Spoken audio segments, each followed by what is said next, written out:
हलचल से भरी शहर की वसत में एक पुरानी हवेली खड़ी थी जिसकी तारीख थी। अफवाहें उसकी परित्वादत हालों और उसके अंदर छपी हुई हराम लज़्ज़तों की रग़बत की बारी में सरगोशी करते हैं।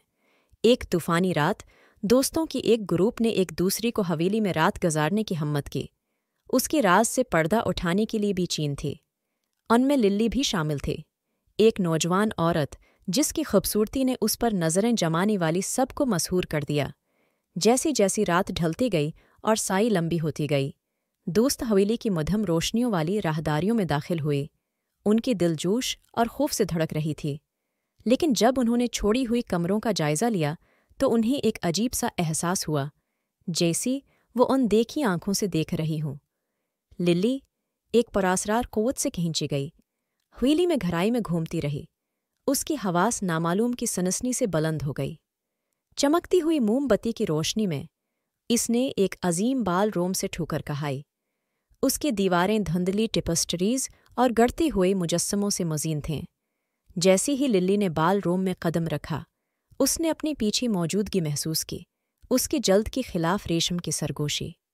मड़कर उसने अंधेरी में डूबी हुई एक शख्सियत को देखा। उसकी आंखें किसी दूसरी दुनियावी होश से चमक रही थीं। ट्रांस जैसी हालत में लिल्ली ने खुद को पुरअसरार शख्सियत की तरफ खींचा हुआ पाया। उसका दिल ख्वाहिश और खौफ से धड़क रहा था। हर कदम के करीब आने के साथ उसने अपनी रगों में एक सनसनी फीलती महसूस की, जिससे वो भूख को भड़का रही थी, जिसका वो मुज़ाहमत नहीं कर सकती थी। लेकिन जैसी ही लिल्ली इस शख्सियत को छूने के लिए आगे बढ़ी, उसने महसूस किया कि उसकी रीढ़ा की हड्डी में ठंडी ठंडक दौड़ रही है। एक लम्हे में शक्ल एक अजीब व गरीब मखलूक में बदल गई। उसका चेहरा गस्सी और भूख से मरवड़ गया।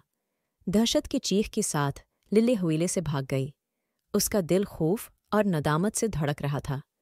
लेकिन जैसी ही उसने पुरानी हवेली की तरफ पीछे मुड़कर देखा, वो जानती थी कि उसने कुछ तारीक और खौफनाक चीज़ बेदार की है, जो उसके ख्वाबों को हमेशा के लिए परेशान करेगी। और उस तरह मोहक साए का अफसाना जिंदा रहा, ख्वाहिश और आजमाइश की एक एहतियाती कहानी जो इंसानी रूह के तारीक तरीन कोनों में छपी हुई है। Like, share and subscribe Fiza Khan story.